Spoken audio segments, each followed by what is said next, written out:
After the loss, what sort of response did you get from the players on the track this week? Oh, look, we always train pretty well, so I thought we trained well going into round one. So, dealing with a loss interstate, disappointing round one, but opportunity to redeem ourselves this week. Did you just park it and move on from it? No, we didn't park it. We reviewed it, but we're not going to win every game, and we played a team that was better than us on the night, and we were disappointing. We got to expose some of our younger players in the front half to some really good pressure, and we didn't handle the conditions. So to say we've moved on is probably the right thing to say, but we've also reflected and reviewed. When you're a really good team last year, you contested footy, you're either sort of even or above where you were last week, losing by 29. So is that your biggest focus this week going in? Oh, look, it's always contested ball. I mean, if you actually break down what it is, it's actually quite confusing. So it's not something we judge our game on. There's just too many stats involved in contested ball. It's a good thing for the media and commentators to use as a bit of a indicator, and no doubt you can connect it to success. But within contested ball, there's lots of areas that we want to focus on, and some are really, really important. Some aren't as relevant to what we do. So our indicators suggested we were down last week, and I'm not surprised that the overall contested ball looked low. But there's more than just that. We've got to get our system right, our connectivity across the lines, our intent. All those things are, we definitely didn't get anywhere near our best on the weekend. Kennedy back. How many minutes can you expect him to play this week? Yeah, well, that's the other thing too. We're trying to work through getting these guys back, with Kennedy and Cripps and Gaff and Nat Nui and Rioli. There's a few players that we're missing at the moment, and that's something that we've dealt with in the past and dealt with it really well. So Kennedy back this week. I reckon he'll get around. Actually, I don't want to say how long he's going to play. He'll play. He'll play some minutes. He'll be okay. He's not far off full strength. He was a little bit rusty last year when he came back in that qualifying final, wasn't he? What do you expect in terms of play? Yeah, he's spent a lot of time over the last few years coming back from extended periods off. So last year, I think he still had 5 or 6 shots at goal. So if he can do that, we'll take it. He started late last year as well in terms of, I think, round 3 or 4 he came back after no games, and he performed pretty well. So we just want him doing his normal, productive best. He takes a good defender, helps our structure. So, expectations won't be any different. Where will Josh Smith spend most of his time this week? He played a bit of defence at Collingwood. Where do you see him fitting in? Yeah, well, part of the reason why we selected him is he's so versatile. So we think he can complement our front half, but also help out our midfield as well. And if we need to call him down back, he can do that. So we've mainly trained him up throughout the midfield and the wing position. But there's no doubt he's got that versatility that we can call upon. And probably what got him over the line is his ability to run. Like, he's our best runner. And just getting a bit more run back in the side was important this week. It's been a pretty big week off the field for you guys. Liam, obviously, across the weekend, and then a few milestones this week. Has that sort of distracted at all, or is it something that you've used to build? I'll tell you tomorrow night. I think the industry we're in, the club we are, there's always possibilities to be distracted. So our group's pretty mature in that sense. There's some great milestones that we're really embracing, but we're not really changing our process of the way we go about our prep.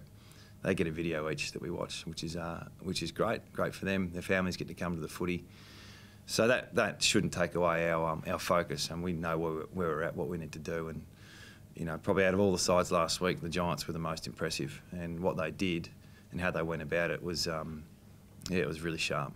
Are you expecting more from Vardy and Hickey this weekend? Yeah, well, it was an interesting game for them last week. I mean, they probably nullified or broke even to a certain degree with the Lions ruckman. Did we get a lift out of what they did? Not really. So I think they both rated the game pretty poorly from an individual point of view. So we're looking for a lift from them, but there's still very much a role-driven position for us. So it's not like we need them to be game breakers or game winners. We just need them to play their role a little bit better than last week. We saw Oscar Allen practicing in the ruck. Is that an option potentially to have him pinch hit and play forward? There's an option, yeah. We've got to keep working on that and how that looks for us. At the moment, we're sticking with the two big fellas. And Oscar's 19, and he's played 3 games. So we just got to be careful what we do with Oscar. Adam, the Giants smashed the Bombers what was the biggest thing you noticed in looking ahead to this week and the way they played last weekend?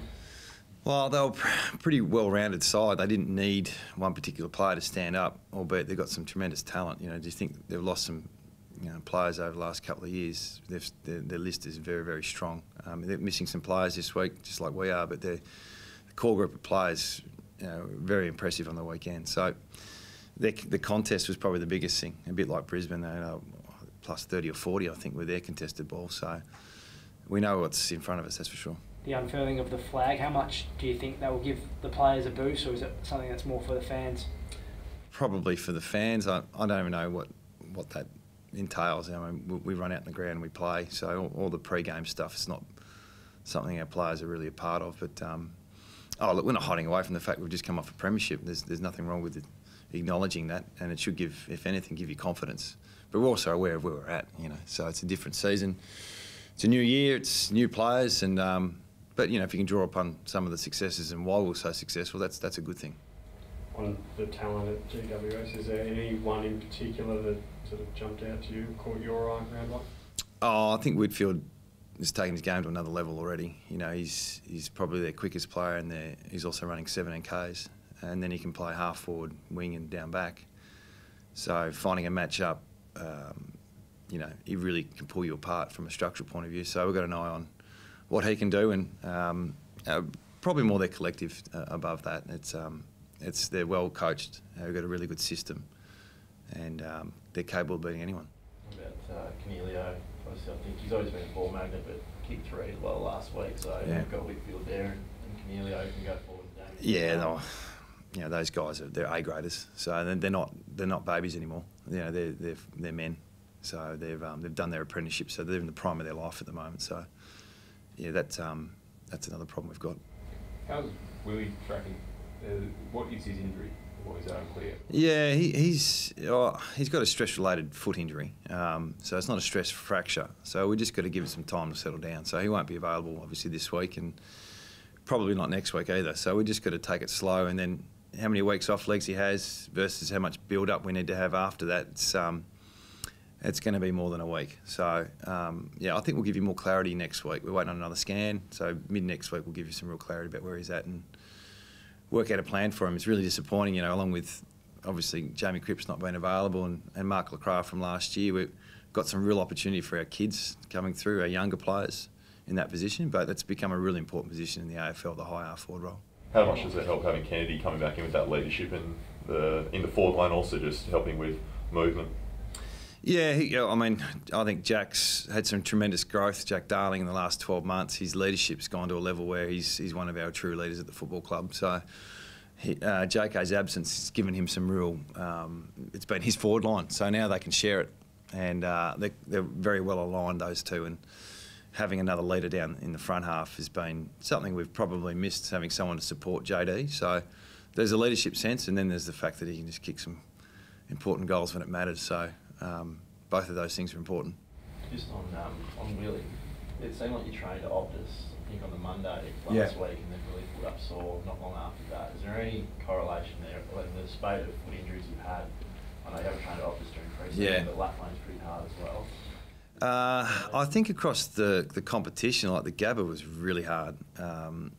Optus is as hard as I've felt it, despite the Clegg readings. I think there's issues across the board with the surfaces, and I don't think Willie's the reason why. The Optus is the reason why Willie's put up a bit sore. I think that's a bit unfair, but there's no doubt coming out of the summer that a lot of the grounds are pretty hard, and the players we're monitoring that more than ever.